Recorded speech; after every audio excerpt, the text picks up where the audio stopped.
Mains search for meaning. Viktor Frankl. जीवन में उद्देश्य खोजने की ताकत। जीवन में उद्देश्य खोजने की ताकत।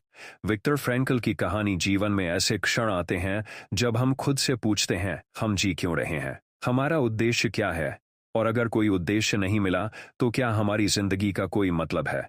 विक्टर फ्रैंकल, जो एक मनोचिकित्सक थे और जिन्होंने नाजी कॉन्सेंट्रेशन कैंप का भयावह अनुभव किया, उन्होंने इन सवालों का जवाब अपने जीवन से, अपने दर्द से और अपनी खोज से पाया। उन्होंने देखा कि इंसान सबसे कठिन परिस्थितियों में भी जी सकता है अगर उसके पास जीने की कोई वजह हो। उन्होंने महसूस किया कि अगर हम अपने जीवन का क्यों ढूंढ लें तो हम किसी भी कैसे को सह सकते हैं। सोचिए, जब आप ऐसी जगह हो जहां हर तरफ सिर्फ दर्द, भूख, मौत और निराशा हो, जहां हर दिन लगता हो कि यह आपका आखिरी दिन है, उस वक्त आपको जिंदा क्या रख सकता है। फ्रैंकल ने बताया कि वहां सिर्फ वही लोग बचे रहे जिनके पास अपने जीने का कोई गहरा कारण था। किसी का कारण था अपने प्रियजन से दोबारा मिलना, किसी का कारण था अपने अधूरे सपनों को पूरा करना, और किसी का कारण था दुनिया के सामने अपनी कहानी रखना। जब बाकी सब खो जाता है तब सिर्फ एक चीज हमें आगे बढ़ा सकती है, जीवन का उद्देश्य। उन्होंने कहा, जीवन हमसे हमेशा सवाल करता है और हमें अपने कर्मों से, अपने फैसलों से इसका जवाब देना होता है। हम अक्सर सोचते हैं कि हमें जीवन से क्या मिलना चाहिए, लेकिन असल में जीवन हमसे पूछता है, तुम क्या दे सकते हो, तुम अपने अस्तित्व का क्या मतलब बना सकते हो। और यही सोच इंसान को सबसे कठिन हालात में भी मजबूती देती है। जब फ्रैंकल कैंप में थे, उन्होंने देखा कि दो तरह के लोग थे। एक वो जो परिस्थितियों के आगे टूट गए, और एक वो जिन्होंने अपने मन में एक तस्वीर बना ली कि वे बाहर निकलेंगे और अपने अधूरे काम पूरे करेंगे। किसी ने सोचा कि वह अपनी पत्नी को गले लगाएगा, किसी ने सोचा कि वह अपने शोध को खत्म करेगा, और किसी ने सोचा कि वह दुनिया को बताएगा कि वहां अंदर क्या हुआ था। यह तस्वीरें, यह मानसिक छवियां उनके जीने का कारण बने, और यही कारण था कि वे हार नहीं माने। फ्रैंकल का कहना था, हम हमेशा हालात को नियंत्रित नहीं कर सकते, लेकिन हम हमेशा अपने रवैये को नियंत्रित कर सकते हैं। चाहे परिस्थितियां कितनी भी कठोर क्यों ना हो, हम तय कर सकते हैं कि हम उनका सामना कैसे करेंगे। किसी भी स्थिति में हमारी आखिरी स्वतंत्रता यही है, अपना दृष्टिकोण चुनने की स्वतंत्रता, और यही स्वतंत्रता हमें इंसान बनाती है। कई बार हम सोचते हैं कि जिंदगी तभी अच्छी होगी जब सब कुछ हमारे हिसाब से चले, लेकिन सच्चाई यह है कि असली ताकत तब दिखती है जब सब कुछ हमारे खिलाफ हो और फिर भी हम मुस्कुराकर खड़े रहें। फ्रैंकल ने कहा, जिसके पास जीने का कोई क्यों है, वह लगभग हर कैसे को सह सकता है। मतलब, अगर आपके पास एक गहरा कारण है तो आप किसी भी दर्द, किसी भी चुनौती से गुजर सकते हैं। लेकिन यहां सवाल उठता है, हम अपना क्यों कैसे ढूंढें। फ्रैंकल ने कहा, इसका जवाब 3 जगहों पर छिपा है, अपने काम में, अपने रिश्तों में और अपने दर्द में। काम में, जब हम किसी बड़े मकसद के लिए मेहनत करते हैं, कुछ ऐसा बनाते हैं जो दुनिया में फर्क लाए। रिश्तों में, जब हम किसी से सच्चा प्यार करते हैं, किसी को खुश करने के लिए जीते हैं। और दर्द में, जब हम अपने सफरिंग को एक अर्थ दे देते हैं, उसे बेमतलब का बोझ नहीं बल्कि एक मिशन बना देते हैं। उन्होंने देखा कि कुछ लोग कैंप में भी दूसरों की मदद करते थे, अपने आखिरी टुकड़े की रोटी किसी और को दे देते थे। उनका शरीर कमजोर था, लेकिन उनका आत्मा मजबूत था, क्योंकि उन्होंने तय कर लिया था कि परिस्थितियां उनकी इंसानियत नहीं छीन सकती। यही सच्ची ताकत है, हालात आपको तोड़ न पाए। और यही संदेश फ्रैंकल हमें देते हैं कि जिंदगी का मतलब आपको कोई और नहीं देगा, आपको खुद अपने अंदर से ढूंढना होगा। चाहे आपकी स्थिति कितनी भी बुरी हो, हमेशा एक चुनाव आपके हाथ में होता है, आप प्रतिक्रिया कैसे देंगे। और जब आप इस चुनाव को अपने उद्देश्य के साथ जोड़ लेते हैं तो आप अजेय हो जाते हैं। अब सोचिए, अगर आज से आपकी जिंदगी के पास सिर्फ 1 साल हो तो आप उसे कैसे जिएंगे, आप क्या करेंगे जिससे आपका जीवन सार्थक लगे। शायद यही सवाल आपके क्यों की शुरुआत है। जीवन के सबसे कठिन क्षणों में हम यह सोचते हैं कि अब आगे बढ़ना संभव नहीं है, चारों तरफ अंधेरा है, कोई रास्ता नजर नहीं आता।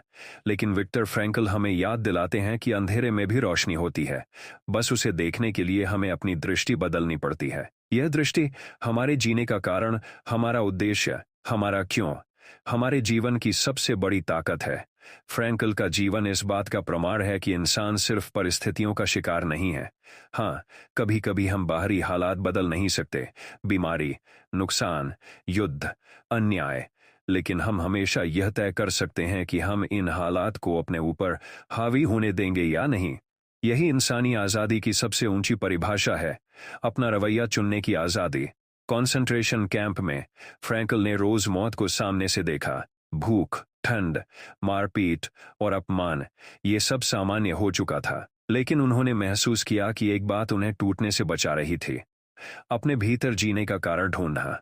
वह अपने शोध को पूरा करना चाहते थे, अपनी पत्नी को दोबारा देखना चाहते थे, और सबसे बढ़कर वह दुनिया को यह बताना चाहते थे कि इंसान का मन कितनी बड़ी ताकत रखता है। वहां उन्होंने देखा, जिन लोगों के पास कोई मकसद था वे सबसे कठिन हालात में भी जिंदा रहे, और जिनके पास कोई कारण नहीं था वे धीरे धीरे हार मानते गए। यह फर्क केवल शारीरिक ताकत का नहीं था, यह मानसिक ताकत का था। यह विश्वास का था कि मेरा जीवन अभी अधूरा है, मेरे पास अभी करने को बहुत कुछ है। उन्होंने यह भी समझा कि जीवन का उद्देश्य हमें सिर्फ खुशियों से नहीं मिलता, बल्कि कई बार दुख और कठिनाइयां ही हमें उसका असली मतलब सिखाती हैं।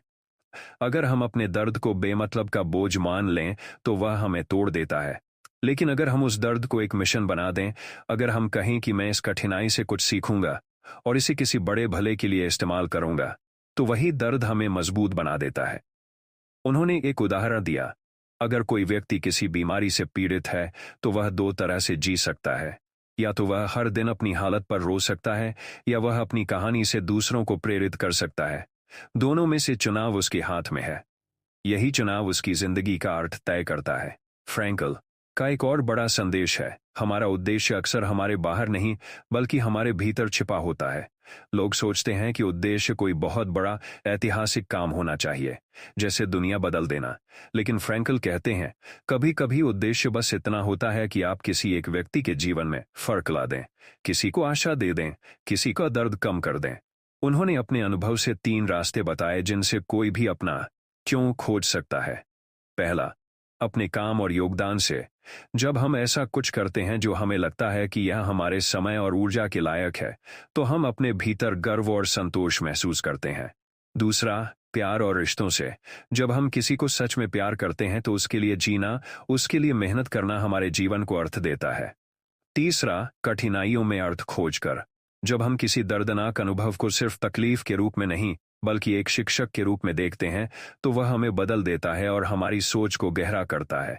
फ्रैंकल का यह संदेश सिर्फ सिद्धांत नहीं था, यह उनके अपने जीवन का अनुभव था।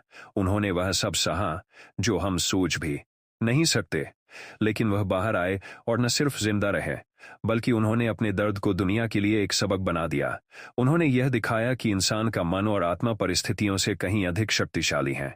उन्होंने एक गहरी बात कही, जीवन में अर्थ खोजने के लिए हमें यह पूछना बंद करना होगा कि मुझे जीवन से क्या मिल रहा है, और यह पूछना शुरू करना होगा कि जीवन मुझसे क्या चाहता है। जब हम यह सवाल पूछते हैं तो हमारा ध्यान लेने से देने की तरफ चला जाता है, और यही बदलाव हमारे अंदर ऊर्जा और दिशा भर देता है।